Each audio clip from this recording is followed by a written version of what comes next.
నమస్తే. మనం ఇటీవల చూస్తున్నాం రాజకీయ నాయకులు ఐఏఎస్లను ఐపీఎస్లను టార్గెట్గా చేస్తూ చాలా దూషణలతో పాటు విమర్శలు చేస్తున్నారు. దాంట్లో భాగంగా తెలంగాణలో కూడా మనం ఇటీవల చూస్తున్నాం. అంతకుముందు కొంత రెడ్ బుక్, పింక్ బుక్, లేకపోతే ఎల్లో బుక్ అంటూ ఆంధ్రాలో ఇటువంటి కొంత కనపడేది కల్చర్. కానీ ఇప్పుడు తెలంగాణకి ఇప్పుడు ఆంధ్ర కంటే మించిపోయింది. తెలంగాణలో ఉన్నటువంటి ఏ పార్టీ నేతలైనా కానీ పోలీసులను విమర్శించడం, అలాగే ఐఏఎస్ ఆఫీసర్లని, ఐపీఎస్ ఆఫీసర్లని నోటికి ఎంత వస్తే అంతగా మాట్లాడుతున్నారు. మనం చూసుకోవచ్చు, ఇటీవల మనం చూసుకోవచ్చు పాడి కౌశిక్ రెడ్డి పోలీసుల మీదకి దూసుకొని పోయి ఒక ఎస్పీ మీదకి పోయి ఆయన కులాన్ని మతాన్ని నా నోటితో నేను చెప్పలేదు, మీకు అందరికీ తెలుసు. ఆ విధంగా విమర్శలు చేసిండు. ఆ వ్యక్తి ఏమో ముస్లిం వర్గానికి చెందినటువంటి పోలీస్ ఆఫీసర్, ఈయన ఒక ఎమ్మెల్యే. ఇక ఈ ఎమ్మెల్యే అయినప్పుడు కూడా నోటికి ఎంత వస్తే అంత అదుపు లేదు, దానికి అడ్డు లేదు. పోలీసు ఉన్నాడా లేకపోతే అక్కడ మహిళా పోలీసు ఉన్నారా అనేది సంబంధం లేదు. మరి ఎందుకంటే అధిష్టానం దృష్టిలో పడాలనో లేకపోయినట్లయితే ఇంకొకరికి దగ్గర కావాలి ఆ పార్టీలో ఉన్నటువంటి అగ్రనాయకులకు అనేది. సరే, ఆ రోజు అట్లా ఇరుక్కపోయిండు, తప్పు అయిపోయింది అని చెప్పేసి 2 చెంపలు వేసుకున్నాడు, తప్పు అయిపోయింది అని చెప్పేసి ఇక కాలు మొక్కడు ఒక్కడే తక్కువ అయిపోయింది అనుకో రాజుల్ని. ఎందుకంటే అక్కడి నుంచి అధిష్టానం నుంచి కూడా పెద్ద ఈయనకు పెద్దగా వార్నింగ్ వచ్చింది, ఇష్టం వచ్చినట్టుగా మాట్లాడుకు నోరు అదుపులో పెట్టుకోని. దాని తర్వాత కొంత వెనక్కి తగ్గిండు. సరే, అది మనం ఇన్సిడెంట్ మర్చిపోక ముందుకే ఇగో పాండు ఆర్మూరు జీవన్ రెడ్డి, సో పాండు మాట్లాడుకుంటూ ఏం మాట్లాడిండో మీకు అందరికీ తెలుసు కదా. సిపి సజ్జనార్ సిట్టుకు నాయకత్వం వహిస్తూ ఉన్నాడు, సిట్టు ఆ బృందానికి. సో విచారిస్తున్నటువంటి సజ్జనార్ని ఆయనను లాగులో తొండలిడుస్తాం, వెంట్రుక కూడా పీకలేవు, ఫస్ట్ పేరు నీదే ఉంటుంది డైరీలో, మా ప్రభుత్వం రాగానే నీ పనే పడతామని ఒకటేమో బెదిరించుడు, ఈ లాగులో తొండలెక్కిస్తుడు. ఈ తొండలెక్కించుడు ఈ యొక్క ఐపీఎస్ హోదాలో ఉన్నటువంటి వాళ్ళకి లాగులో తొండలు ఇడిచేస్తామని చెప్పేసి మాట్లాడడం ఇటువంటి రాజకీయ నాయకులకి చెల్లింది. ఇలా ఏమైంది? ఇప్పుడు ఇట్నే వదిలిపెడితే కాదు కదా. సరే, ఎవరున్నప్పటికీ ఏ ప్రభుత్వం ఉన్నప్పటికీ ఆ ప్రభుత్వానికి పోలీసులు కొంత అనుకూలంగా ఉంటారు, ఐఏఎస్లు కానీ ఐపీఎస్లు కానీ. అది బహిరంగ రహస్యం, దీంట్లో దాయాల్సినటువంటి అవసరం లేదు. మెజార్టీగా చాలామంది అనుకూలంగానే ఉంటారు. సో ఇలా వాళ్ళు చేసినటువంటి ఆ పని ఏదైతే ఉందో ట్యాపింగు, ఆ ట్యాపింగ్లో హీరోలది, రియల్ ఎస్టేట్ వ్యాపారులది, లాయర్లది, అడ్వకేట్లది, విలేకరులది, ఇటువంటి వాళ్ళది కూడా ఈయనది కూడా ఫోన్ ట్యాప్ కావచ్చు నాకు తెలిసి. ఈ దుర్మార్గ పనులు చేసిందని చెప్పేసి దీనిపైన విచారణ జరుపుతూ ఉన్నటువంటి ఆ బృందాన్ని, అట్లా ఉన్నటువంటి సజ్జనారిని ఇష్టం వచ్చినట్టుగా మాట్లాడిండు, నోటికి ఎంత వస్తా అంత. ఇలా ఏం చేసిండు, పోలీసులుగా చూసి చూడక కేసు పెట్టేసిండు. మరి పెట్టకపోతే ఇటువంటి నోర్లు అదుపు చేయాలి కదా. ఇలా ప్రజాప్రతినిధి ఈ విధమైనటువంటి లాంగ్వేజ్ మాట్లాడుకుంటూ మరి ప్రజలను ఏ వైపు నడపాలని చెప్పేసి ప్రయత్నం చేస్తున్నారు వీళ్ళు. ఆయన ఒకసారి మాట్లాడినటువంటి మాటలు వినిపిస్తా, దాని తర్వాత కూడా మీకు ఆయన పైన ఏ కేసులు అనేది ఒకసారి చూపెడతా. పోలీసులకు లాగుల్లో తొట్టలు ఎరగొడతాం. వచ్చేది 1 సంవత్సరంన్నర రోజుల్లోనే. సిపి సజ్జనార్ ఖబర్దార్, నీకు ప్రత్యేకంగా వార్నింగ్ ఇస్తా ఉన్నాం. నువ్వు ఏం పిక్కుంటో పిక్కో, మా బాసుడు కానీ నాకు వచ్చే పిక్కోలేవు. నువ్వు నా మీద 2023లో నువ్వు కేసు పెట్టినప్పుడు ఇవాళ మా బాసుని ఏం పిక్తారో నాయన, నా వెంటనే కూడా పిక్కలేడు. నేను ఏదో అని చెప్పి మర్యాదగా ఉన్నాం.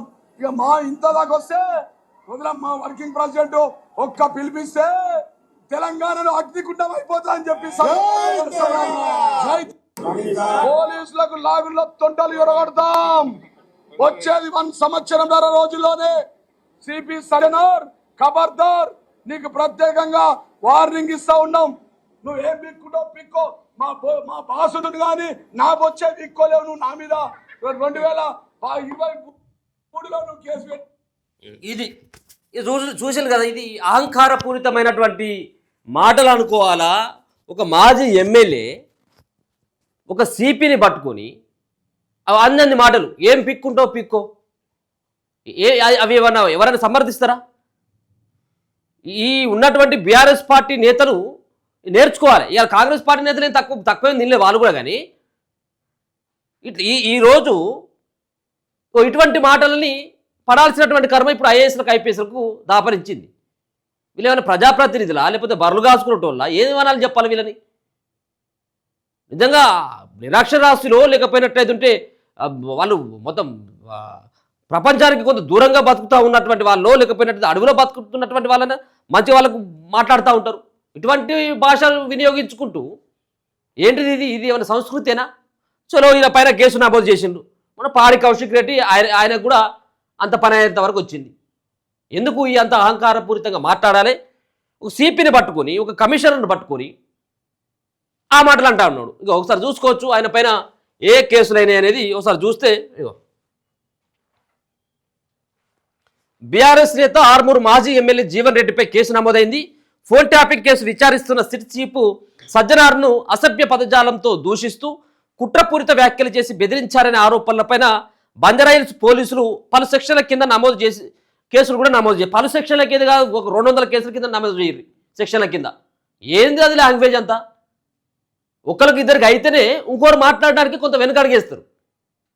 ఏ పార్టీ అయినా కానీ కాక లుచ్చా అని మాట్లాడతాడు, రండా అని మాట్లాడతాడు, మొత్తం పేగులని మెడకేసుకున్నాను ఇంకోలు అంటారు, 3 ఫీట్లు లేవని ఒకడు అంటాడు, 6 ఫీట్లు లేవంటాడు, మొగరువే కాదని ఒకడు అంటాడు, మీసాలు లేవని ఇంకోటి. ఏం లాంగ్వేజ్ అంతా కూడా? ఈ పొలిటికల్ అంతా కూడా పొలిటికల్ నేతలంతా కూడా ఇప్పుడు రావాలంటే పొలిటికల్లోకి రావాలి అని అనుకుంటే ఫస్ట్ బూతులు నేర్చుకోవాలి కావచ్చేమో. బూతులు వస్తేనే రేపు ఎమ్మెల్యేలు ఎంపీలు అయ్యేటువంటి అవకాశం ఉన్నట్టుగా తెలుస్తుంది. అంటే అవి వస్తేనే కావాలి. మరి అవి ఎంత ఎక్కువ వస్తే అంత పబ్లిక్లో కొంత వీళ్ళకు డిమాండ్ ఉంటుంది, పేరు ఉంటుంది. ఇక మనం కూడా మారాలి, జనాలు కూడా మారాలి. ఇటువంటి లాంగ్వేజ్ని వినియోగించుకుంటూ ఈ విధమైనటువంటి ఐఏఎస్లని ఐపీఎస్లను కూడా అగౌరవపరుస్తూ మాట్లాడుతున్నటువంటి వాళ్ళని కూడా మనం ప్రజాప్రతినిధులు గౌరవించాలి. ఇగో అందుకని చెప్పేసి బంజారాహిల్స్ పోలీసులు పలు సెక్షన్ల కింద కేసు నమోదు చేసిండ్రు. పోలీసు అధికారుల గౌరవాన్ని దిగజార్చేలా వ్యాఖ్యలు చేయడంతో పాటు ప్రజలను తప్పుదోవ పట్టించే ప్రయత్నం చేశారనే అభియోగాలతో చట్టపరమైన చర్యలు చేపట్టినట్టు తెలిసింది.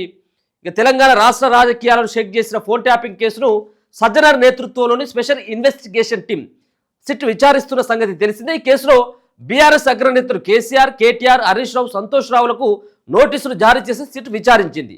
అయితే ఫోన్ ట్యాపింగ్ కేసులో బీఆర్ఎస్ అధినేత తెలంగాణ మాజీ సీఎం కేసీఆర్కు సిట్ నోటీసులు ఇవ్వడంపై జీవన్ రెడ్డి తీవ్ర ఆగ్రహం వ్యక్తం చేసిండు. ఏంది ఇది? ఏమన్నా చట్టానికి అతిథుడా లేకపోతుంటే ఆ మొగుల నుంచి ఏమన్నా ఊడిపడ్డా కింద లేదా భూములకి వెళ్ళి ఏమన్నా మొత్తం ఇట్లా ఏరు లెక్క ఏమన్నా మొలుసుకొని వచ్చిండా పైకి ఏమన్నా మొలక లెక్క ఏమన్నా కేసీఆర్కి ఇస్తే ఏంది? కేసీఆర్కి ఇవ్వద్దా? కేసీఆర్ లాంటి తాతలకు ఇచ్చిన నోటీసులు ఇచ్చి పోలీసులు విచారణకు రమ్మన్నారు. ఇగో కేసీఆర్ లెక్కనా? నువ్వు చేసినటువంటిదే ఆ పని ఎవరైనా మెచ్చుకున్నటువంటి పనేనా? లాస్ట్కి ఇంట్లో ఉన్నటువంటి వాళ్ళ కూతురు ఫోన్, అల్లుని ఫోన్ కూడా నువ్వు ట్యాప్ చేసినటువంటి దుర్మార్గులు. ఎందుకు ట్యాప్ అయింది? ఏ విధంగా విన్నరు? దేనికోసం విన్నరు అన్నటువంటి దానిపైన ఒక సిట్ ఏర్పాటు ఇవాళ కేసీఆర్ చేసిండు, రేపు రేవంత్ రెడ్డి చేస్తారు, ఇంకోలు చేస్తారు కదా. అంటే పిల్ల మొగలు మాట్లాడుకున్నటువంటివి కూడా దొంగసాటుగా వింటే ఎందుకు విన్నామని చెప్పేసి రమ్మని చెప్పేసి విచారిస్తే వీళ్ళకి వచ్చినటువంటి నొప్పి ఏందో అర్థం కాదు. కేసీఆర్ని పిలుస్తావా? జాతి పితను పిలుస్తావా? ఇటువంటి జీవన్ రెడ్డి ఆయనకు ఎందుకంటే రేపు సీట్ ఇవ్వాలి కదా, రేపు టికెట్ ఇవ్వాలి కదా, ఆయనే కదా టికెట్ ఇచ్చేది కేసీఆర్. కాబట్టి ఈయనకు జీవన్ రెడ్డికి కొంత అత్యుత్సాహం ఎక్కువ. సరే, ఈ క్రమంలో సిట్ చీఫ్ సజ్జనార్పై ఆయన విరుచుకుపడ్డారు. సిపి సజ్జనార్ ఖబర్దార్, నన్నేమి పీకలేకపోయినావు, నన్ను ఏమి చేయలేకపోయినావు, ఏమి పీకలేకపోయినావు అని కూడా అన్నాడు. ఇంతకుముందు వినిపించిన ఇంకా కేసీఆర్ను ఏం చేస్తామని ఘాటు వ్యాఖ్యలు చేసిండు. సజ్జనార్ డీజీపీ కావాలని కలలు కంటున్నారని, అందులో భాగంగానే కాంగ్రెస్ ప్రభుత్వానికి తొత్తులో వ్యవహరిస్తున్నారని ఆరోపించిండు. పింక్ బుక్లో సజ్జనార్ పేరు నెంబర్ 1 ఉంటుందని, సజ్జనార్ రిటైర్ అయ్యి కర్ణాటక పోయినా పూణే పోయినా వదిలిపెట్టమని హెచ్చరించుడు. ఇది బెదిరింపు అన్నట్టు, ఇది బెదిరింపు అన్నట్టు. ఇది ఏం చేస్తావు నువ్వేం చేస్తావు? వాళ్ళు ఏం చదువుకున్నారు? వాళ్ళు చదువుకున్నటువంటి దాంట్లో నువ్వు పావులంతా చదువుకోలేదు. నువ్వు ఆర్మూరు నీకు తెలుసు కదా, మొత్తం అంతా కూడా కబ్జాల రాయరువి. నువ్వు నీ సెటిల్మెంట్లు ఏంటి, నీ బెదిరింపులు ఏంటిది, నీ కబ్జాలు ఏంటియో తెలియదా అక్కడ ఆర్మూరు. దీంతో సిపి సజ్జనార్ను అసభ్య పదజాలంతో దూషిస్తూ కుట్రపూరిత వ్యాఖ్యలు చేసి బెదిరించారనే ఆరోపణలపై బంజారాహిల్స్ పోలీసులు పలు సెక్షన్ల కింద జీవన్ రెడ్డి పైన కేసులు నమోదు చేసిండు. లోపల 4 రోజులు కనుక లోపలికి తోలి ఉతుకుతే కానీ ఏమైనా కొంత కంట్రోల్ అవుతుంది అంత వ్యవహారం. మరి ఎటుబడి దాటు ఒక ఐఏఎస్లు ఐపీఎస్లు అన్నటువంటి ఒక విలువ లేకుండా, వాళ్ళకి గౌరవం లేకుండా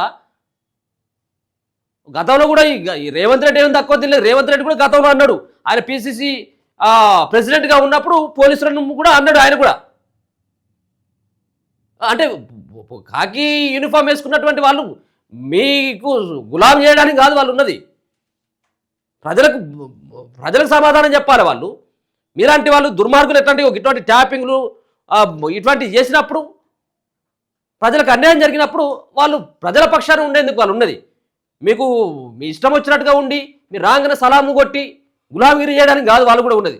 కొంతమంది ఉన్నారు కాదనట్లేదు, పోలీసు అధికారులు కొంతమంది ఉన్నారు గులాంగిరి చేసేటువంటి వాళ్ళు, కానీ దాంట్లో చాలామంది కూడా మంచి ఆఫీసర్స్ కూడా ఉన్నారు కదా. ఇటువంటి విమర్శలు చేసినటువంటి వాళ్ళకి తగినటువంటి బుద్ధి చెప్పాలా. సో మొత్తానికైతే ఆర్మూర్ జీవన్ రెడ్డి మాజీ ఎమ్మెల్యే జీవన్ రెడ్డి పైన కేసు అయితే నమోదు చేయడం జరిగింది. ఒకసారి మళ్ళీసారి వినే ప్రయత్నం కూడా చేయరి.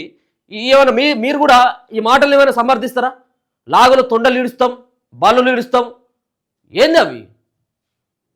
నీకు అదే రేగ తొండలు పట్టుకునే రేగే పని అంతా నీకు. ఇక చూస్తూనే ఉండండి మన తొలి.